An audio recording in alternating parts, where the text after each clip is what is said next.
नारायणं नमस्कृत्य नरं चैव नरोत्तमं देवीं सरस्वतीं व्यासं ततो जयमुदीरयेत्। महाभारत और पुराण पाराशर्य चरण में लिखे गए। पाराशर्य चरण का मतलब यह हुआ कि वैदिक जिसको संस्कृत आती है और संस्कृत का बोध हो, श्लोकों का अनुवाद कर सकता हो, उसको पुराण पर काम करना चाहिए। पुराण जो है वास्ट ट्रेजर ऑफ लिटरेचर है। इतना वास्ट ट्रेजर है इसमें, जिसमें बहुत सारी चीजें पड़ी हुई हैं। और वस्तुतः मैं देखता हूँ कि केवल विज्ञान की दृष्टि से पुराणों के अगर केवल शोध कार्य किया जाए, केवल विज्ञान की दृष्टि से अग्नि पुराण ही पर्याप्त है नाना प्रकार की सूचनाओं को देने के लिए, विभिन्न प्रकार की नई औषधियों के खोज के लिए, पादप विज्ञान के लिए, हाथ विज्ञान के लिए, सबके लिए। इसी तरह से जो गरुड़ पुराण है, विभिन्न पुराणों में विभिन्न प्रकार की विद्याओं का विशेष रूप से ध्यान में रखा गया है। आप देखिए कि मैं 18 पुराणों का व्यापक विषय है लिए हुए हैं और सबका वर्णन भी कर सकते हैं, लेकिन इतना समय नहीं है, हम आपको बोर भी नहीं करना चाहेंगे। लेकिन ये कहेंगे कि पुराण जो है, पुराणों के बारे में विदेशियों की दृष्टि तो गलत ही। पुराण को पढ़ने के लिए दो दृष्टि चाहिए, मनोवैज्ञानिक और आध्यात्मिक दृष्टि चाहिए। भारतीय परंपरा में रुचि चाहिए और भारतीय परंपरा की समृद्धिशाली परंपरा को भी जानने की चेष्टा होनी चाहिए। तो मनोवैज्ञानिक ढंग से और आध्यात्मिक ढंग से जब आप पुराण का अध्ययन करेंगे और उसमें निहित तत्वों की खोज करेंगे, तब पुराण वाङ्मय की जो अस्मिता है, उसमें जो श्रेष्ठता है, उसमें जो नाना प्रकार के बहुत सारे ज्ञान के अक्षय भंडार हैं, वह सब बाहर आ सकेंगे। आप लोगों ने मुझे बहुत ही प्रेम से सुना।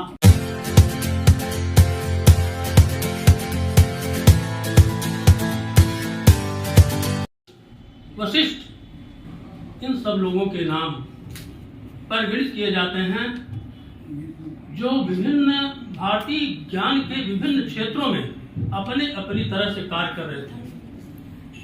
यह कार्य जो है वह एक निश्चित प्रकार के मिशन के रूप में, एक निश्चित प्रकार से एक उद्देश्य को रख करके ज्ञान के जितने भी कहीं से भी इस तरह के ज्ञान की, जिस तरह का उनका स्कूल था, उससे संबंधित ज्ञान की कोई भी विधा कहीं भी होती थी तो उसे मुनियों द्वारा संकलित कराया जाता था और सूत नामक यह जो व्यक्ति था वह उसका संग्रहण करता था। तो आचार्य चरण में, पाराशर्य चरण में उनके पुत्रों की और उनके शिष्यों की जो परंपरा चली, सभी व्यास कहलाए। उनके जो प्रमुख शिष्य थे रोमहर्षण थे या लोमहर्षण थे, और लोमहर्षण ने फिर 6 शिष्यों को पुराण और पुराण से संबंधित जो विद्या थी उसका ज्ञान कराया। और अंत में इसी व्यास परंपरा में पुराणों की मौखिक जितनी भी पुराण संबंधी वाङ्मय की जितनी मौखिक परंपरा थी, सबका संकलन किया जाता रहा। और यह परंपरा बहुत लंबे समय तक चलती रही। संभवतः यह अथर्ववेद के काल तक तो निश्चित रूप से चलती थी, क्योंकि अथर्ववेद काल में हमें पुराण संहिता की चर्चा मिलने लगती है। अथर्ववेद का काल सामान्यतया 6वीं शताब्दी ईसा पूर्व और 5वीं शताब्दी ईसा पूर्व तक का माना जाता है। इसके पूर्व पुराण वाङ्मय था, क्योंकि सबसे ज्यादा प्राचीन अगर कोई विद्या थी भारतवर्ष में तो पुराण विद्या थी। पुराण सर्वशास्त्राणाम प्रथमम ब्रह्मणा स्मृतम। ब्रह्मा ने सबसे पहले पुराण का स्मरण किया। लोक पर भी उनकी दृष्टि थी और वेद पर भी दृष्टि थी, और इस बात को बहुत स्पष्ट किया स्वयं पुराण में, वायु पुराण में भी और महाभारत में भी। इतिहास पुराणाभ्याम वेदम समुख विंगहे विभेत्य प्रसुताद वेदो मामयम प्रहर्षति। इतिहास पुराण के माध्यम से वेद का या वैदिक ऋचाओं का या वैदिक मंत्रों का या वैदिक ज्ञान का विंगड़ किया जाना चाहिए। उभ्रण माने उसका विशदीकरण किया जाना चाहिए, स्पष्टीकरण किया जाना चाहिए। उसकी समीक्षा होनी चाहिए, उसका अधिक विस्तार होना चाहिए। क्यों? क्योंकि वेद कहता है विभेद त्यल्पसुताद् वेदो मामेयं प्रहृष्यति। अब शुद्ध होने के बाद कहीं ऐसा न हो कि हमारे मंत्रों के गलत अर्थ लगा दिए जाए या अल्पसुत लोग कहीं इसकी गलत व्याख्या न करें। तो व्याख्यार्थ महाभारत और पुराणों की रचना व्यास परंपरा में अथवा पाराशर्य चरण में किया गया। इसी पाराशर्य चरण में वेद की 4 संहिताएं भी तैयार की गई थी। इसी पाराशर्य चरण में वेद की 4 संहिताओं के साथ साथ महाभारत भी तैयार किया गया था। और इन सारी विद्याओं में 2 चीजें बहुत पक्की रखी गई थी। एक तो ये कि ज्ञान विज्ञान की जितनी परंपरा भारतवर्ष के कोने कोने में व्याप्त है उनका संकलन किया जाए। उसमें कुछ तो ऋषियों द्वारा बहुत ही उच्च कोटि के ज्ञान थे जिन्हें उन्होंने मंत्रों में संग्रहित किया, सूक्तों में मंत्र बनाया उन्होंने। सूत्र के लिए कहा जाता है कि सूत्र क्या है? उन्होंने कहा असंदिग्धम, जो असंदिग्ध हो और जो सत्य हो और जिस पर सब विश्वास है वह सूत्र है। तो सूत्रों के माध्यम से ऋषियों ने जिस परम ज्ञान को प्राप्त किया और उन्हीं को प्राप्त भी हुआ। ऋषियों मंत्र दृष्टा वो मंत्र दृष्टा थे। उन्होंने उसको बड़ी साधना के बाद बहुत लंबे समय तक मनन करने के बाद उनको मंत्र रूप में प्राप्त किया। तो वह परंपरा तो एक बड़ी परंपरा थी, ग्रेटेड ट्रेडिशन थी, बड़ी परंपरा थी, वह वेदों में आई। और शेष जितनी ज्ञान की परंपराएं थी लोक जीवन में जो व्याप्त थी, जिसमें वैदिक परंपरा के भी तत्व विद्यमान थे, वह सब पुराणों में है। पुराण में जो पौराणिक वाङ्मय में जो कुछ संकलित हो रहा था उसे मुनियों द्वारा संकलित करवाया जा रहा था। मुनियों का काम क्या था? मुनियों वात रसना की संगा अचला चला। ये आकाश ही इनका वस्त्र था, वायु ही इनका वसंत था, वो भोजन था। और सायंगृही थे, चलते रहते थे, जहाँ शाम हो जाए वहीं रुक जाए। और इनका कोई अपना घर नहीं होता था।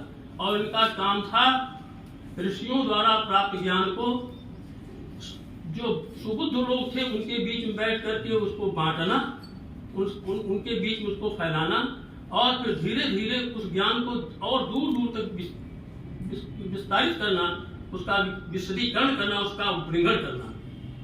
इस दृष्टि पुराण वाङ्मय एक लंबी परंपरा की तरफ हमें ध्यान दिलवाता है कि एक लंबी परंपरा से संकलित हुआ है।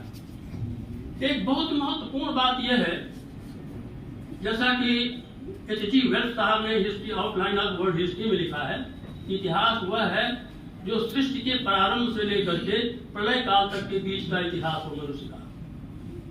तो आप देखिए कि इस दृश्य से इतिहास लिखा ही नहीं गया कहीं।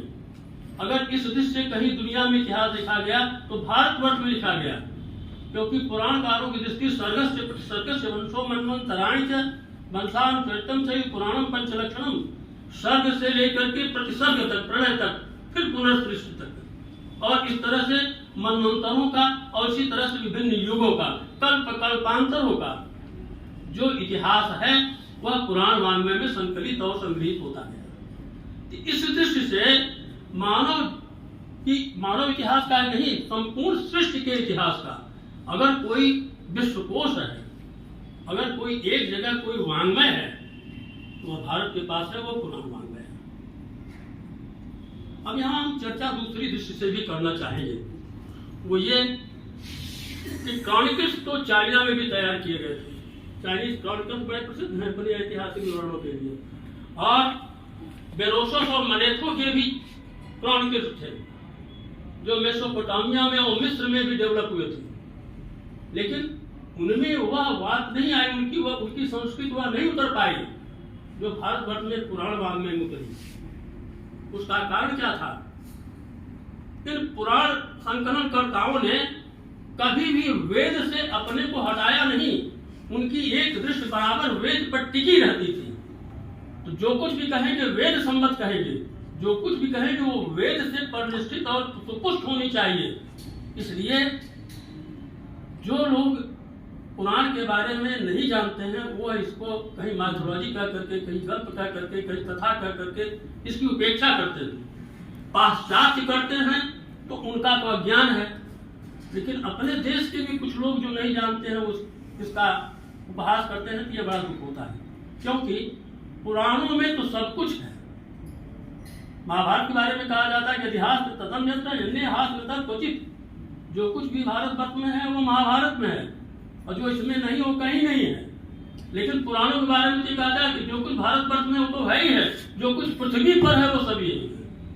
क्योंकि चतुर्दीपावस्मति, सप्तदीपावस्मति, सप्त सागर और पूरे भूमंडल का भूगोल पुराणों में है। पुराणों के लक्षणों में है सर्गस्य प्रसर्गस्य वंशो मनंतराणि च वंशान च तत्र भूम्यादेव संस्थानम पुराणम पंच लक्षणम। एक और उसमें लक्षण जोड़ दिया अमरकोशकार ने, उसमें पाठांतर है कि वंशानुचरित के साथ वंशानुचरित कहीं कहीं नहीं आया तो भूम्यादेव संस्थान आ गया, अर्थात भौगोलिक विवरण आ गया। तो इस दृष्टि से विश्व भूगोल और भारतवर्ष का भूगोल तो खैर जैसा है पुराणों में होता कहीं है ही नहीं है। जैसे अलीगढ़ मुस्लिम यूनिवर्सिटी में भूगोल विभाग के अध्यक्ष थे, मॉडर्न जागरपर्स है, उनकी दृष्टि भी मॉडर्न थी। उन्होंने बहुत क्रिटिकली पुराणों को पढ़ा और फिर उन्होंने जागरती दारड़ी पुराना एक बहुत बड़ा ग्रंथ लिखा। प्रोफेसर आर पी मिश्रा साहब हम लोगों के बड़े सम्मानीय आचार्य हैं, कुलपति थे, भूगोल के थे। एक बार हमने पुराण समीक्षा से पुस्तक लिखी तो उनको देने के लिए गए तो हमसे कहने लगे आपने ऐसे बड़ी किताब पढ़ी? हमने कहा बिल्कुल पढ़ा, उन्होंने उसका उपयोग भी किया। तो उनका बहुत वैज्ञानिक लिखा, हमने कहा नहीं वैज्ञानिक लिखा है, उनको हमारी परंपरा का ज्ञान ही नहीं था। उन्होंने तो एक एक चीज सभी चीज भारतवर्ष में बता दिया। अब अगर वो कहेंगे कि सप्त सागर यही है, भारतवर्ष में ही है, तो हमें इसको थोड़ा मानने के लिए तैयार है। अगर वो कह दें कि नवद्वीप सब भारतवर्ष में ही है, तो हम मानने के लिए तैयार नहीं है। अरे साफ साफ कह रहे हैं कि सिंघल है, गभस्त विमान है, कसेर विमान है और बर्मा है, और कह रहे हैं कि कुमारी द्वीप है, कुमारी द्वीप के उस पार है। अयम तू नाम तेषाम द्वीप सागर समृद्ध कुमार नाम ख्यात भारतवर्ष कुलाख्या। वर्णन कर रहा है पुराण कि कैसे कैसे नवद्वीप दक्षिण पूर्व एशियाई द्वीप हमसे जुड़े हुए हैं, वो हैं हमारी संस्कृति के अंग, इसमें दो राय नहीं। लेकिन वो भारतवर्ष में नहीं है, वो भारतीय संस्कृति के प्रसार क्षेत्र में आते हैं। तो आप उनको वहां दिखा करके थोड़ा निकल जाएंगे। उनका लंका नासिक के पास में है। हमने कहा बिल्कुल नहीं। शंकरिया साहब ने भी इस बात को बहुत खंडित किया था। प्रोफेसर जी शंकरिया साहब बहुत बड़े पुरातत्ववेत्ता थे, वो तो इस बात को कहा करते थे कि इस तरह की जो स्थापना है पुराण की बहुत सारी चीजें अब पुरातात्विक संकेतकों से पुष्ट हो रही है और पुरातत्व इसमें बड़ी हमारी मदद भी कर रहा है। अब पुराण और परंपरा पर एक गहरी दृष्टि के साथ अध्ययन हो रहा है और भारतीय इतिहास संकलन समिति और इतिहास परिषद, भारतीय इतिहास परिषद इस बात पर बहुत गहराई से चिंतन कर रहा है कि किस तरह से हमारी जो अपनी भौगोलिक और ऐतिहासिक परंपराएं रही हैं और जिनका की विवरण पुराणों में है, उसके कौन कौन से ऐसे साक्ष्य हैं जो पुरातत्व द्वारा परिपुष्ट हो सकते हैं। और इसी दृष्टि से हस्तिनापुर का और अयोध्या का और आपके भरद्वाज आश्रम का सबका इसको पौराणिक आर्कियोलॉजी की दृष्टि से उत्खनन कराया गया था, जिसकी प्रोफेसर बी बिलाल साहब जिसका उत्तरदायित्व दिया गया था। और यह उत्खनन कार्य ही था जिसके चलते आज भगवान श्री राम जी का मंदिर बन रहा है अयोध्या में। तो पुरातत्व काफी नजदीक से अब हमारी जो मैथोलॉजी है उसको परिपुष्ट करने लगी है। तो सब कुछ हमारे यहाँ गल्प नहीं है, कथा ही नहीं है, उसमें तथ्य है।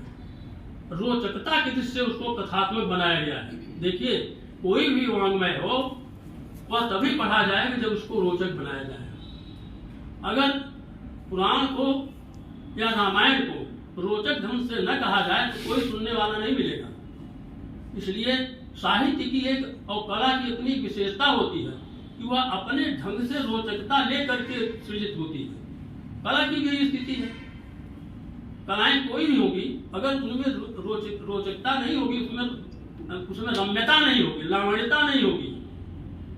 क्योंकि कला की परिभाषा यह कलेच रूपम आवेशित वस्तु निवा, रूप का निर्माण करती है वो तो एक चीज है, लेकिन उसमें आवेशन भी करती है, आकर्षण भी क्रिएट करती है, यह उसकी विशेषता है। इसी तरह से वाङ्मय का भी है, साहित्य इसी तरह से आकर्षण क्रिएट करता है और अपनी तरफ लोगों को खींचता है ताकि लोग बैठे सुने समझें और फिर उसके गहराई उसको गहराई समझे भी। इसीलिए कहा जाता है कि पुराण का जो वाचन करे वो ज्ञाता होना चाहिए, विद्वान होना चाहिए। विद्यावताम भागवते परीक्षा इसीलिए कही गई है कि विद्वानों की परीक्षा भागवत पुराण में होती है। और किसी भी पुराण में कोई पुराण का वाचन हो, अगर विद्वान न होगा तो अच्छी तरह से उसकी व्याख्या कर नहीं सकता है।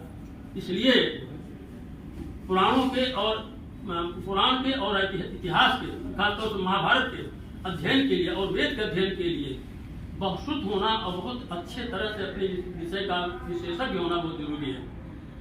जनता जनार्दन तक हमारी जो संस्कृति थी, भारतीय संस्कृति, देखिए दो तरह की हमारी परंपरा है। एक तो मृत इतिहास है जो अतीत हो चुका है, और एक जीवित सांस्कृतिक परंपरा है, उसका अपना इतिहास है। तो जो मृत इतिहास है उसकी तरफ तो लोगों की बड़ी रुचि है। जब डेट बताइए, स्थान बताइए, कब कौन सी घटना कहाँ घटी बताइए, इस पर ज्यादा ध्यान जाता है। ये मृत इतिहास है। लेकिन जो सांस्कृतिक परंपरा है, जो रामायण में है, महाभारत में है, जो पुराणों में है, उसमें देश का निर्देश नहीं किया गया है। वर्णन आया है लेकिन देश काल की विशेष बल नहीं है, परंपरा पर बल है।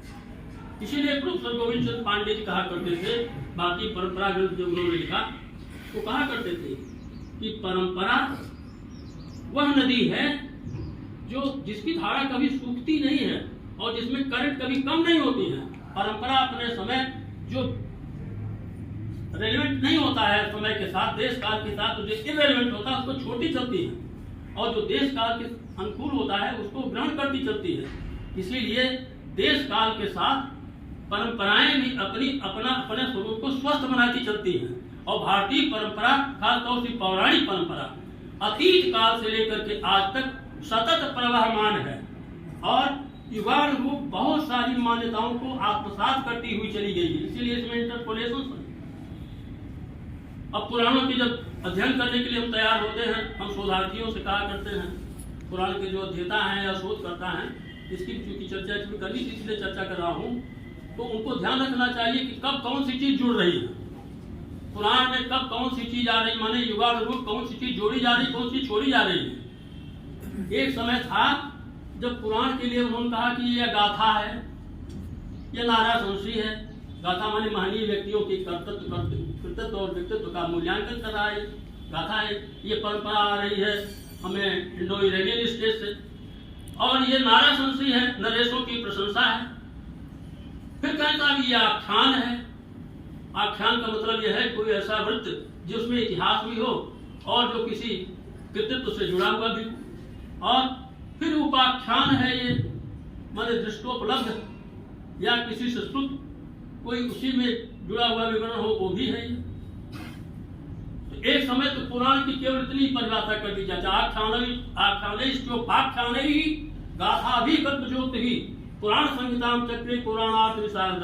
पुराण संहिता का स्वरूप केवल इतना, आख्यान, उपाख्यान, गाथा और कल्प शुद्धि, अर्थात कल्पजोत, कल्पांतरों की कथा, इतना ही था पुराण वाङ्मय का स्वरूप। लेकिन देश काल के साथ जैसे जैसे पुराण वाङ्मय में नई चीजें जुड़ती गई, वैसे वैसे गुप्तों के शासन के आगमन के समय तक अमर कोश कार्य लिख रहा है कि अब पुराण की परिभाषा बहुत एक नए ढंग से की जानी चाहिए। इसमें आख्यान, उपाख्यान, गाथा, नारा संशी ये सब तो है ही है, सर्वजोत है ही है, लेकिन 5 इसके विशिष्ट लक्षण उभर करके दिखलाई पड़ रहे हैं। वो है सर्गस्य, सृष्टि का वर्णन, सर्गस्य, प्रतिसर्गस्य, फिर प्रलय का वर्णन, प्रलय के बाद पुनर्सृष्टि का वर्णन, वंश, विभिन्न देवी देवताओं के वंश, विभिन्न ऋषियों मुनियों के वंश, उनकी वंश परंपरा, और वंशानुचरित राजाओं की वंशानुचरित राजाओं की वंशावली, ये भी उसमें आ गया। तो सर्गस्य, प्रतिसर्गस्य, वंशो मनवंतरांच, वंशानुचरितम, वंशानुचरितम माने पुराणों की विभिन्न प्रकार की राजवंशावलियां, राजाओं के जो विभिन्न वंश हैं उनका विवरण। ये पुराणम पंच लक्षणम, ये पुराण के 5 लक्षण हो गए। आख्याने जो पाख्याने गाथा छूट गया। तो अब आगे चल करके फिर देखते भागवत पुराण में 10 लक्षण आ गए। सर्गस्य, प्रतिसर्गस्य, ये तो 5 बने ही रहे। संस्था, हेतु, उपाश्रय वगैरह जो दार्शनिक विषय थे, उपवास थे, दान के थे, जो विभिन्न प्रकार के सामाजिक क्रियाकलाप के क्षेत्र थे, तीर्थ यात्रा का था, वो सब भी उस विषय में आ गया। अर्थात पुराणों में यह सब चीजें भी बीच में जुड़ती चली गई। तो जैसे जैसे कालखंड आगे बढ़ता गया और युगानुरूप मान्यताएं इन सबको मिलती गई, वैसे वैसे पुराणकारों ने उनको अपने कलेवर में धारण कर लिया और अपनी धारा को सतत बनाए रखा। इसीलिए पुराणों के अध्ययन के लिए प्राचीन से लेकर के वर्तमान तक की पूरी परंपरा का सम्यक बोध होना बहुत जरूरी है, क्योंकि महाभारत में भीष्म पितामह कहते हैं युधिष्ठिर से कि भवत्य धर्मो धर्मो ही धर्मा धर्मा उभावपि कारणात् देश काल तथा दिशा। देश काल तय करते हैं कि क्या चीज किस समय रेलेवेंट है, धर्म है, क्या चीज अधर्म है। जो आज धर्म है कल अधर्म हो सकता है, जो आज अधर्म है कल धर्म हो सकता है। अर्थात वैल्यूज जो हैं वो समाज में बनते रहते हैं और फिर उनमें रूपांतर होता चलता है। विभिन्न प्रकार के नए नए वैल्यूज, धर्म का मतलब है वैल्यूज है। धर्म का मतलब वो उस अर्थ में न लीजिए कि ये वैष्णव धर्म है, शैव धर्म है या हिंदू धर्म है, इसका तो मतलब नहीं होता है। यहाँ जो युगीन मान्यताएं हैं, जो युगीन मूल्य हैं, वह देश काल के हिसाब से बदलते चलते हैं। इसलिए हे युधिष्ठिर, शासन करते समय ध्यान रखना कि देश काल तय करता है क्या कौन सी चीज किस समय रेलेवेंट है, कौन सी चीज वैल्यू रखता है। ये वैल्यू सिस्टम है जो समाज में उभरता रहता है, बनता रहता है और अपनी मान्यता प्राप्त करता रहता है। लॉ के लिए भी कहा जाता है कि रोमन लॉ के बनाने वालों ने, और भारत में भी जो पुराने कानून भी थे वो कहा करते थे कि लॉ क्या है, वह सोशल वैल्यू है जो समाज से उत्पन्न होता है और फिर एक कानूनी रूप लेता रहता है। तो विभिन्न प्रकार के जो कानून हैं वो बनते ही रहते हैं, इसीलिए कि वो युगानुरूप उनकी मान्यता होनी चाहिए, उनकी मांग होती है, उनकी जरूरत पड़ती है। इसलिए विभिन्न प्रकार, अच्छा अमेंडमेंट इसी तरह से होते हैं, बहुत सारे संविधानों में अमेंडमेंट हो जाते हैं। तो कहने का मतलब यह है कि पुराणकारों ने दृष्टि सदैव रखी लोके वेदे च। एक तरफ तो लोक पर उनकी दृष्टि है, दूसरे वेद पर दृष्टि है। तो इन दोनों के बीच में मानवीय मूल्य कहीं क्षरित न हो जाएं, मानवीय मूल्य बने रहें और जो समाज को धारण करने वाला जो धर्म है, क्योंकि धर्म का मतलब ही होता है धर्मनाथ धर्म मिथ्याहु धर्म धारयते प्रजा। जो प्रजा को धारण करे वो धर्म है। तो धारण कैसे करेंगे? धारण करेंगे मूल्यों से। धारण करने का मतलब पकड़ के नहीं रखना है, धारण करने का मतलब मूल्य की रक्षा। तो मूल्य को संजोने का और मूल्यानुरूप विभिन्न प्रकार के कथानकों के निर्माण का कार्य अगर भारतीय वाङ्मय में किसी ने किया तो पुराणकारों ने किया, पुराणों में। इसीलिए पुराण भारतीय संस्कृति के प्राण हैं। अगर पुराणों को बाहर कर दीजिए तो आपकी संस्कृति का कोई तत्व कहीं सुरक्षित नहीं बचेगा। और ये भी ध्यान रखिए, भारतीय संस्कृति में जो संस्कृत के पोषक तत्व हैं सब के सब पुराणों में, क्योंकि हम अभी चर्चा करते हैं, आगे चल करके आपको बताते हैं। अभी इस संबंध में बहुत महत्वपूर्ण है कि सारा का सारा शिल्प शास्त्र पुराणों में, सारा का सारा आयुर्वेद पुराणों में है। अगले पुराण देख लीजिए, आप गरुड़ पुराण देख लीजिए। जितना भी विज्ञान के जितने बहुत सारे पहलू हैं, चिकित्सा शास्त्र से लेकर के पशु चिकित्सा शास्त्र तक लेके पादप शास्त्र से लेकर के विभिन्न प्रकार के लौह को गलाने, धातुओं के गलाने तक की विधा तक लेकर के सब कुछ सब पुराणों में है। पुराणों में सबकी विधाएं दी गई हैं, पुराणों में सबके वर्णन है। पुराण केवल कथा ही नहीं है, पुराण ज्ञान का अक्षय भंडार है। वेदों में तो बहुत सूत्र रूप में चीजें करी गई और उनकी व्याख्या बहुत पुष्ट रूप से कोई करने वाला बड़ा विद्वान हो तभी कर सकता है। दूसरी बात है कि सामान्य जनता उसको फॉलो नहीं कर सकती, उसको ग्रहण भी नहीं कर सकती। लेकिन पुराणों को कहने की, सुनने की, सुनाने की और उसको व्याख्यायित करने की अपनी एक परंपरा थी, जिसके नाते सामान्य से सामान्य जन भी ज्ञान के बहुत सारी चीजों से परिचित हो जाया करते थे। तो इस दृष्टि से पुराणों की महत्ता और पुराण वाङ्मय के अध्ययन की आवश्यकता को महसूस किया गया। अब यहाँ पर हम दो चीजों की चर्चा करें। तो पुराणों की जो भाषा है संस्कृत है। हालांकि पार्जेशन ने संकेत किया था, पार्जेशन बहुत बड़े विद्वान थे, उन्होंने पुराणों का अध्ययन किया है डायनेस्टिक हिस्ट्री पर। तो उन्होंने कहा कि प्राकृत भाषा में भी कहीं कहीं दिखलाई पड़ती। लेकिन जैसे ही बौद्ध और जैन धर्मावलंबियों ने पाली भाषा को अपनी भाषा बनाया, लोक भाषा को उन्होंने स्वीकार किया और उसमें अपने धर्म को प्रचारित प्रसारित करना प्रारंभ किया, तो वेद का जो ज्ञान था धीरे धीरे कमजोर पड़ने लगा। परिणामस्वरूप ये दोनों धर्म बहुत उभर करके आगे आ गए और इनके बहुत सारे साहित्य तैयार हो गए। आप देखिए कि पूरे निकाय ग्रंथ, जितने जातक ग्रंथ हैं, इसी तरह से निर्वाण सूत्र से लेकर के जितने भी इनके काव्य हैं जैनियों के, उनके पुराण हैं, ये सब के सब इस बात के द्योतक हैं। जब वेद को हम नहीं समझ पा रहे थे और पुराणों की व्याख्या उस तरह से नहीं हो पा रही थी, लोक भाषा में पुराण नहीं लिखे जा रहे थे या पुराण उस तरह से नहीं सुनाए जा रहे थे, क्योंकि उस समय के जो राजागण थे वह संस्कृत और संस्कृत के विरोधी हो गए, खासतौर से मौर्यों के समय में। मौर्यों के शासनकाल में यह बात आई, क्योंकि अशोक स्वयं जो है बहुत बड़ा बौद्ध धर्म का वो पक्षधर था और चंद्रगुप्त मौर्य न केवल जैन धर्म का अनुयायी था, वो तो अंत में अपने मृत्युकाल के पहले ही जा करके वहाँ श्रवण बेलगोला में रहने लगा था। जैन धर्मानुयायी था ही वो।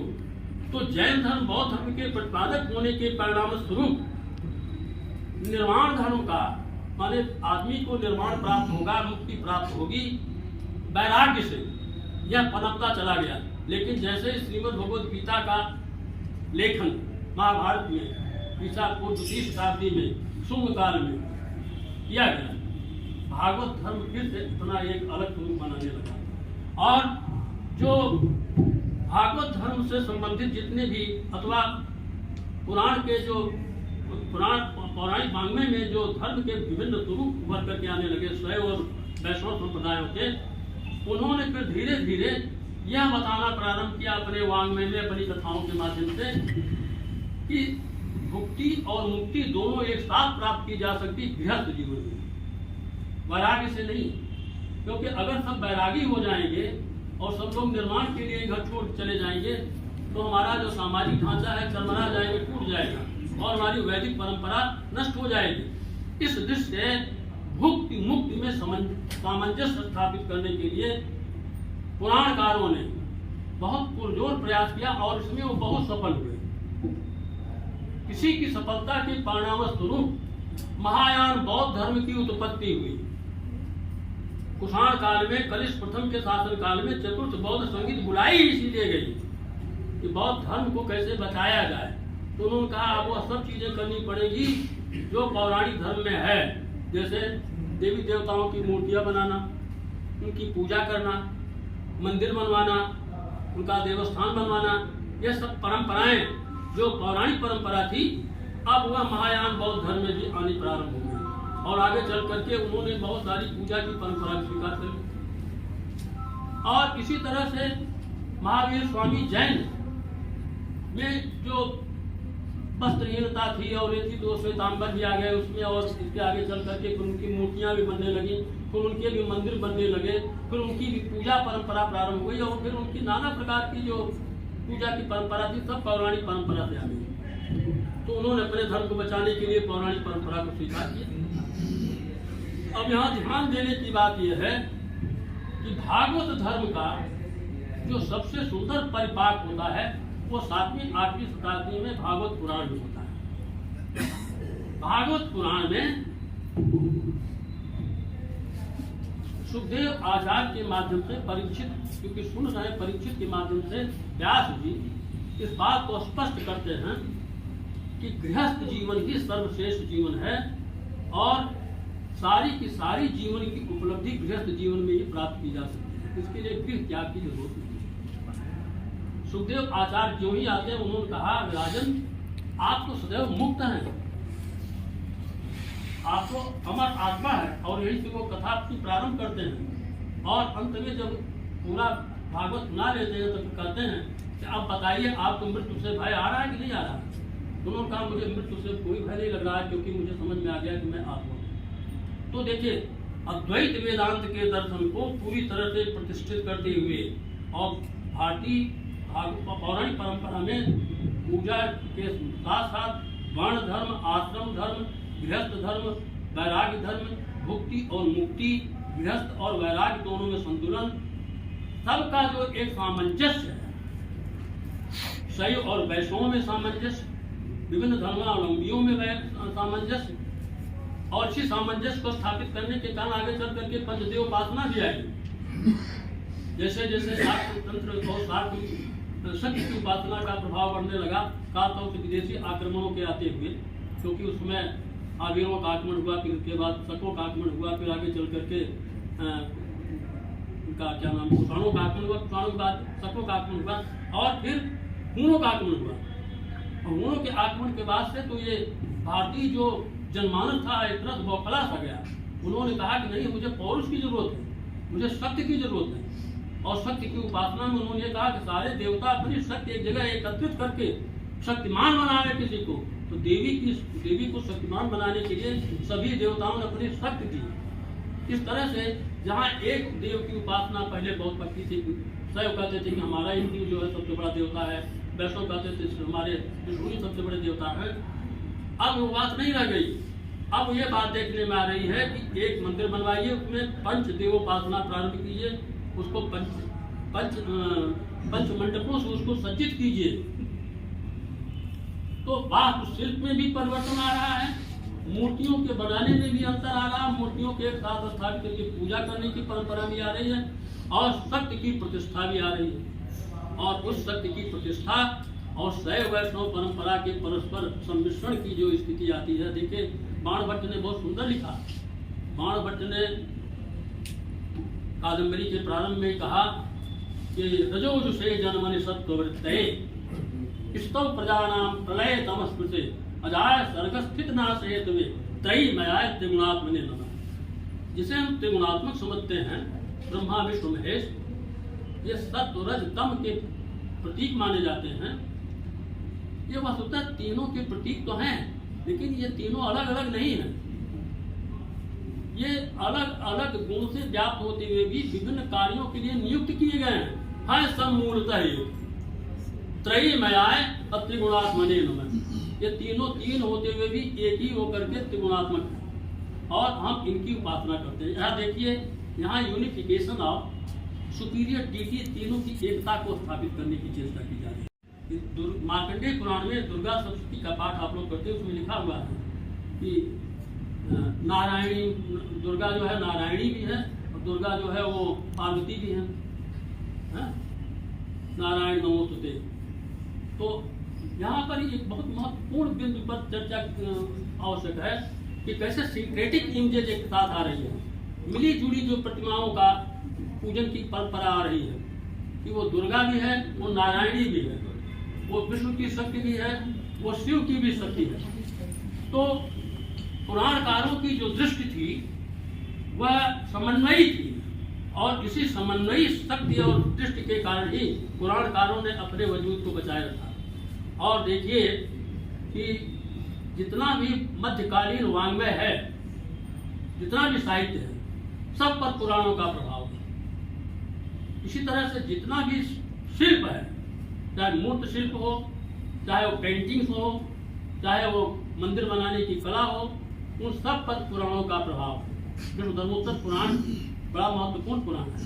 विष्णु धर्मोत्तर पुराण में वास्तुशिल्प का, मूर्त शिल्प का, चित्रकला का अध्याय जुड़ा हुआ है, और इतना अधिक सुंदर ढंग से विस्तृत विवरण मिलता है कि पूरा वही पढ़ने से ही पता चल जाता है कि प्राचीन भारतीय चित्रकला या वास्तुकला या मूर्तिकला का स्वरूप क्या रहा होगा। आइकोनोग्राफिकल पूरी स्टडी हो जाती है वहीं पर। विष्णु धर्मोत्तर पुराण कहता है कि नहीं, चित्रकलाएं तो सब कलाएं तो सभी अच्छी है, सभी मनोरंजक होती है, सभी हमारा चित्ताकर्षण करती हैं, लेकिन कलायाम प्रवणम चित्रम, कलाओं में सर्वश्रेष्ठ अगर कोई कला है तो चित्र है। फिर चित्र का और भी वर्णन करता है, चित्रकला का और ज्यादा निरूपण होता है। इसी तरह से अग्नि पुराण में छंद शास्त्र का, व्याकरण का, ज्योतिष का इतना विस्तृत विधान है जिसका कुछ करने, और आयुर्वेद का, विभिन्न पादप विज्ञान का, विभिन्न प्रकार के पशुओं की चिकित्सा का। यही स्थिति हम देखते हैं। गरुड़ पुराण हम आप लोग सुनते हैं, मरने के बाद उसका कुछ कहाँ नरक में कहाँ जाता है, चुप हो जाते हैं। गरुड़ पुराण एनसाइक्लोपीडिक है। जैसे अग्नि पुराण हमारा विश्वकोश है ज्ञान का, वैसे गरुड़ पुराण भी एनसाइक्लोपीडिया है। उसमें भी ज्ञान विज्ञान की बहुत सारी चीजें एक साथ रखी हुई है। इसी तरह से भागवत पुराण अपने में पूरा पूरा इंसाइक्लोपीडिक दर्शन के जितने गूढ़ से गूढ़ तत्व हैं वह सब के सब भागवत पुराण में निगूढ़ हैं। और भागवत पुराणकार ने अपने युग की पूरी प्रवृत्तियों का आत्मसात किया है और सांस्कृतिक इतना अधिक समन्वय करने की चेष्टा की कि जिसके बल पर पूरा मध्यकालीन हमारा साहित्य सृजित होता चलता है। नाना पुराण निगमागम सम्मतम यत् रामायणे निगतम कुचिदन यतोपि की बात जो गोस्वामी तुलसीदास जी कहते हैं वह इसीलिए कहते हैं कि पुराणों में सारी परंपराएं बहुत ज्यादा फलश्रुत हैं और ये परंपराएं ऐसी नहीं है जिनको गल्प कह करके अथवा मैथोलॉजी कह करके टाल दिया जाए। वेद बदंत तंत्र कथा तो स्वामी जी लिखते वेद बदंत ये जो हमने परंपराएं पौराणिक आपके सामने सब लिखा है रामायण में ये दंत कथा नहीं है, ये वेद बदंत वेद द्वारा कहा गया है।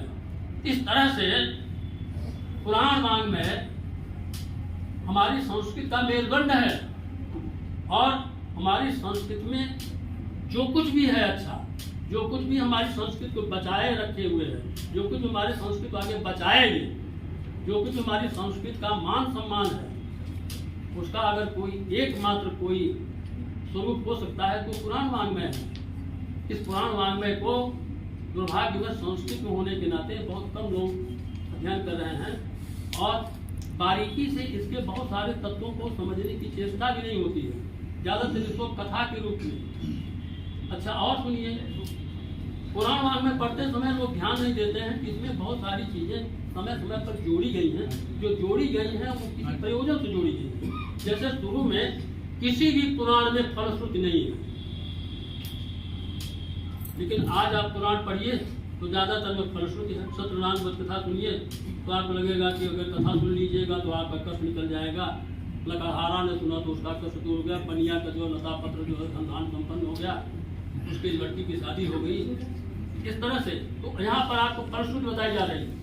फलश्रुति हमारे किसी ग्रंथ में नहीं कहा गया, प्राचीन जितने ग्रंथ हैं ये जो फलश्रुतियाँ हैं ये बाद में जोड़ी गई हैं और ये ज्यादातर 6वीं 7वीं शताब्दी ईस्वी के बाद की है।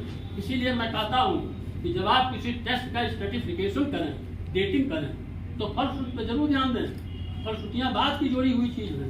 इसी तरह कुछ ऐसे शब्द हैं जो बताते हैं कि यह कौन सा पोर्शन किस कालखंड का है। जैसे नेत्र है, नेत्र शब्द वेद में ले जाने के अर्थ में, फिर आगे चल कर के ये आंख के पर्यायवाची के रूप में आ गया है।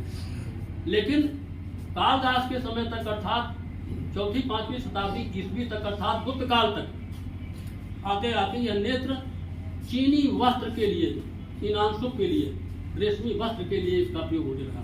वो कहते हैं महाराज अज जिसमें युद्ध स्थल पर उतरे तो उनके रथ पर नेत्र फहरा रहा। नेत्र माने रेशमी वस्त्र वाला जो ध्वजा, जो ध्वजा की नेत्र रेशमी वस्त्र बनी फहरा रही थी। वो कहते हैं कि सातवार जो भारतवर्ष से विभिन्न द्वीप द्वीपांतरों में व्यापार के लिए जाते थे तो उनके कारवां में उनका जो नाव होती थी उसके ऊपर नेत्र फहराया करते थे जो भारतीयता के प्रतीक थे। ये नेत्र फिर यहाँ पर देखिए पताका के अर्थ में, रेशमी वस्त्र के अर्थ में प्रयुक्त होने लगा। तो हर शब्द की अपनी एक देशज और क्षेत्रीय यात्रा होती है, कालज यात्रा होती है, काल विभिन्न कालखंडों में उसकी यात्रा होती है। तो हमें किसी टेक्स्ट को, किसी पुराण को अगर ये बताना हो कि ये कालखंड किस, ये पुराण किस कालखंड का है या इतना अंश किस कालखंड का है, किस तरह से उसको हम पकड़ते हैं। इसी तरह से आप देखिए कि पुराणकारों ने कहा कि मार्कंडेय पुराण में खास तौर से चर्चा आ रही है कि अगर आपको अपनी काया को, और कहते हैं कि उपवास से काया जो है छरहरी हो जाती है और मुखमंडल सुंदर हो जाता है, उपवास। और इस उपवास की परंपरा पहले नहीं आ रही है, यह उपवास की परंपरा मार्कंडेय पुराण से 4वीं 5वीं शताब्दी ईस्वी में आ रही है। अब गुप्तकालीन मूर्तियों को देखिए, गुप्तकाल मूर्तियों को देखिए, गुप्तकालीन चित्रकला को देख लीजिए, गुप्तकालीन किसी भी कला को देखिए, उसकी विमूर्त कलाएं हैं, उनका मुखमंडल देखिए, उनकी काया देखिए, छरहरी काया है, बहुत ही सुंदर लावण्यमय उनका व्यक्तित्व है, शरीर है, बहुत आकर्षक उनका मुखमंडल है, क्योंकि उपवास से शरीर बनाया गया है। तो उपवास का इसमें महत्व दिया जा रहा है, काया को सुंदर बनाने के। अब रामदेव कहते हैं तो लोग उपवास करते हैं, हमारी परंपरा में उपवास की परंपरा है। और शरीर को सौंदर्य देने के लिए किस तरह से उसका प्रयोग किया जा रहा है। आगे चलिए, ये जो विभिन्न प्रकार के समृद्धि के लिए वर्षण की बात की जा रही है। कौश का जो शिष्य है, वर्तंत्र का जो शिष्य कौश है, वह पूरी शिक्षा प्राप्त करने के बाद, कालदास लिखते हैं रघुवंश में, पूरी शिक्षा प्राप्त करने के बाद अपने गुरु से कहता है कि आप गुरुदक्षिणा हमसे नहीं लिए, सबसे तो लिए, बिना गुरुदक्षिणा दिए हमारी दीक्षा पूरी नहीं होती। तो वर्तंत्र ने कहा कि तुम गरीब बालक हो, ब्राह्मण बालक कुमार, तुम बहुत गरीब हो, तुम नहीं दे सकते हो दक्षिणा, इसलिए हमने तुमको ऐसे ही दीक्षा दे दी और हम तुमको बहुत ही प्रसन्नता पूर्वक दीक्षा दे करके तुमको माफ करते हैं। लेकिन कौश जो है वो जिद्द में आ गया कि नहीं, हमसे आप दक्षिणा लीजिए। तो उनका अच्छा ठीक, जाओ 14 लक्ष मुद्रा ले आओ। अब उसके पास 1 लक्ष मुद्रा, एक मुद्रा तो दी नहीं, 14 साथ लाए। उसमें राजा रघु, महाराज रघु का अयोध्या में शासन था। कौश जो है वो चल पड़ा अयोध्या की तरफ और पहुंचा रघु के दरबार में। मालूम हुआ कि उसके 1 दिन पहले उन्होंने अश्वमेध यज्ञ किया था, सब दान कर दिया, कुछ था ही नहीं उनके पास, वो धोती पहन के बैठे हुए। ऐसी स्थिति में जब पूछा गया कौश से कि आप किस पर्पस से आए, तो उन्होंने बताया रात को खाने होने के बाद कि मैं तो इसलिए आया था कि मुझे 14 लक्ष मुद्रा गुरु जी की देना है। रघु ने कहा कि उस ब्राह्मण कुमार से कह दीजिए कि सुबह उसको हम देख सूर्योदय के समय 14 लक्ष मुद्रा। अब आप पूछिए कि यह स्थिति थी, यह तेज था उस समय रघुवंशी राजाओं का। कहते हैं कि सत्याय भाष नाम, कहते हैं कि जो धन का संग्रह करते थे वो इसलिए कि लोकोपकारी कार्यों में खर्च करना है, और मित भाषी थे इसलिए कि सत्य बोलना है। ये रघु के कुल का वर्णन करते हुए कालदास लिखते हैं, सत्याय सत्य त्याग के लिए, त्यागाय समृतार्थान, त्याग के लिए कोष का निर्माण करते थे। त्यागाय समृतार्थानाम सत्याय मित भाषिणाम, सत्य बोलने के लिए कम बोलते थे। तो रघु जो है कहते हैं सवेरे आपको पूरी 14 लक्ष मुद्रा मिलेंगे। उन्होंने रात को अपनी सेनापति से कहा कि कुबेर के ऊपर आक्रमण के लिए तैयारी की जाए। कुबेर खड़ा हो गया आकर के कहने लगा, आपने इतना दान किया है, हमारा ही कोष भरा हुआ है, आपको आक्रमण करने की जरूरत क्या है, हम आपका कोष भर रहे हैं, सब भर दिए, जितना वो ले जाना चाहे ले जाए, सब आपका कोष क्यों भर गया है। सवेरे कौश को उन्होंने कहा कि जो कुछ भी आया सब कुबेर ने दिया, तुमको सब ले जाओ। तो कौश ने कहा कि मैं 14 लक्ष से 1 भी मुद्दा ज्यादा नहीं दूंगा, क्योंकि मैं ब्राह्मण कुमार हूँ, मुझे जो शिक्षा दी गई है वो त्याग की दी गई है, मैं केवल उतना ही लूंगा जितना मुझे गुरुदक्षिणा में देना है। यह है त्यागाय समृतार्थानाम सत्याय मित भाषिणाम। पुराणकारों ने इस तरह से संस्कृत के जो विभिन्न पोषक तत्व थे उनको संतुष्ट किया है, और हमारे जो शास्त्रीय परंपरा में लिखे गए ग्रंथ हैं उन लोगों ने भी पुराणों की इन्हीं सारी मान्यताओं को अपने ग्रंथों में संतुष्ट किया। तो स्वर्ण वर्षण हुआ, रात को कुबेर ने स्वर्ण वर्षण किया, और यहाँ कह रहे हैं कि ये जो संपूर्ण समुत्थान व्यापार होता था, अर्थात कारवां में विभिन्न प्रकार के व्यापारी एक साथ विभिन्न देशों में व्यापार करने के लिए निकलते थे, समूह व्यापार जो था उसमें स्वर्ण वर्षण होता था। अब ये स्वर्ण वर्षण कहाँ से होता था? द्वीपांतरों से होता था। अब द्वीपांतरों का मतलब क्या हुआ? पुराणों का वर्णन मैं कर रहा हूँ। द्वीपांतरों से यहाँ क्या मतलब है? द्वीपांतरों से मतलब है साउथ ईस्ट एशियन कंट्री, दक्षिण पूर्वी एशियाई द्वीप समूहों से। इसका मतलब ये गुप्तोत्तर काल का एक पीरियड है जिसका कि वर्णन पुराण काल करता है, और कह रहा है कि वहां से स्वर्ण वर्षण होता था। कालदास इसका संकेत करते हैं रघुवंश में, दीपांतरा नीत लवंग पुष्पई, दीपांतरों से हमारे व्यापारी लवंग पुष्प आदि मसाले ले आते थे और उन्हें रोम के रोम के यूरोप के बाजार में, रोम में उनको बेच करके स्वर्ण मुद्राएं प्राप्त करते थे और स्वर्ण भंडारण होता था पूरे भारत में। स्वर्ण की बरसात होती थी, स्वर्ण वर्षण हो रहा, भारत पूरी की चिड़िया हुआ करती थी। तो ये जो स्वर्ण वर्षण की बात है, पुराणकार कर रहा है, मार्कंडेय पुराण कर रहे हैं, कालदास कर रहे हैं, व्यापारिक जितने भी उस समय विवरण आ रहे हैं उनसे आ रहा है। यह सब का सब एक कालखंड का निर्देश करता है कि हमारा व्यापार विभिन्न देशों के साथ किस तरह से विकसित था और पुराणकार किस तरह से, मार्कंडेय पुराण काल तो उसका किस तरह से निर्देश कर रहा है, कैसे वर्णन कर रहा है। इस तरह से हमें बहुत तरह से उसकी तकनीक की आवश्यकता है और जितना ही आप पढ़ते जाइए उतना ही उसमें से एक से एक ज्ञान की चीजें निकलती जाती हैं और ऐसा लगता है कि जैसे बहुत कुछ काम पुराणों पर होना बाकी है। और इस दृष्टि से किसी विदेशी ने भी नहीं किया है, ये सब हमारे देश के लोगों को करना है। बहुत से लोगों ने कुछ किया है, पासवान स्वामीनाथ साहब ने बहुत कुछ पुराणों पर काम किया है, महाभारत पर भी उन्होंने बहुत सारा काम किया है। प्रोफेसर गोविंद सिंह पांडे साहब हम लोगों के गुरु थे, तो वो कहा करते थे कि जिसको संस्कृत आती है और संस्कृत का बोध हो, श्लोकों का अनुवाद कर सकता हो, उसको पुराण पर काम करना चाहिए। पुराण जो है वास्ट ट्रेजर ऑफ लिटरेचर है, इतना वास्ट ट्रेजर है इसमें, जिसमें बहुत सारी चीजें पड़ी हुई हैं। और वस्तुतः मैं देखता हूँ कि केवल विज्ञान की दृष्टि से पुराणों के अगर केवल शोध कार्य किया जाए, केवल विज्ञान की दृष्टि से अग्नि पुराण ही पर्याप्त है नाना प्रकार की सूचनाओं को देने के लिए, विभिन्न प्रकार की नई औषधियों की खोज के लिए, पादप विज्ञान के लिए, हाथ विज्ञान के लिए, सब के लिए। इसी तरह से जो गरुड़ पुराण है, विभिन्न पुराणों में विभिन्न प्रकार की विद्याओं का विशेष रूप से ध्यान में रखा गया है। आप देखिए कि मेरे 18 पुराणों का हमारे पास विषय है, हम लिए हुए हैं और सबका वर्णन भी कर सकते हैं, लेकिन इतना समय नहीं है, हम आपको बोर भी नहीं करना चाहेंगे।